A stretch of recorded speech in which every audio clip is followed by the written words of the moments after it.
Welcome to my channel. This video is for a full-size girls homecoming mum backer with a Valentine's theme. If you haven't done so, please subscribe and don't forget to tap the bell for notifications on my uploads and live streams. I have cut some 1.5 inch width wired ribbons and some acetate ribbons.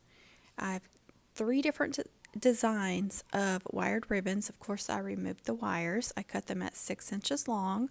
I cut the acetate ribbons at 6 inches long. Now I'm just doubling them up or layering them and making loops.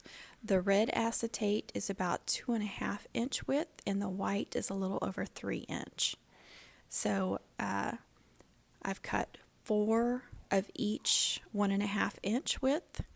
So I've got 4 white acetates cut and then 8 red acetates cut, and they're all again 6 inches long. And then I'm just layering them up. So the wired ribbon here that is a more red, I'm putting on top of the white acetate, and then the other 2 designs are more white, so I put them on top of the red. What I'm doing here is just drawing a circle on the backer so I kind of know where to place my loops.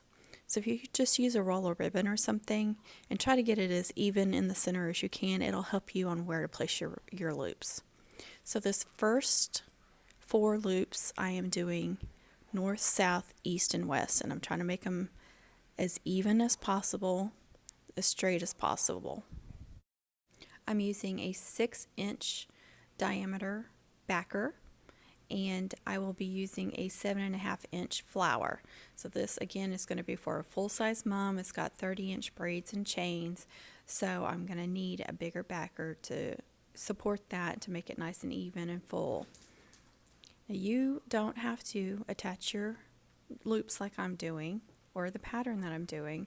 This is just a guide for you on how I do it, how I start them out. It just helps me.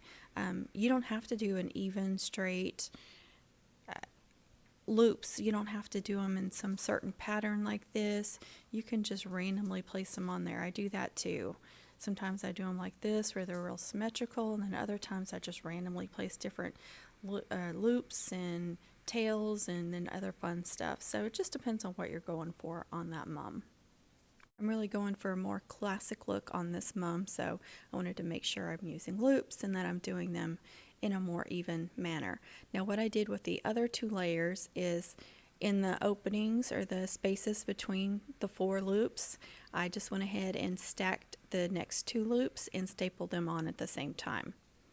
So I just evenly spread them out and placed them between those first 4 loops. So that's how I got this nice little look and how they're stacked like this. So it's a very classic look. You could stop here. You don't have to go any further than this, but I wanted to add a few more fun things. So I took this deco mesh. It's like tubing, but it's more of a ribbon because it's flat, but it's still like double-sided like tubing is, not like one-sided like regular deco mesh ribbon would be. So just opposite sides made 2 loops, and then I added regular deco mesh loops on the opposite sides of those, and then some tinsel.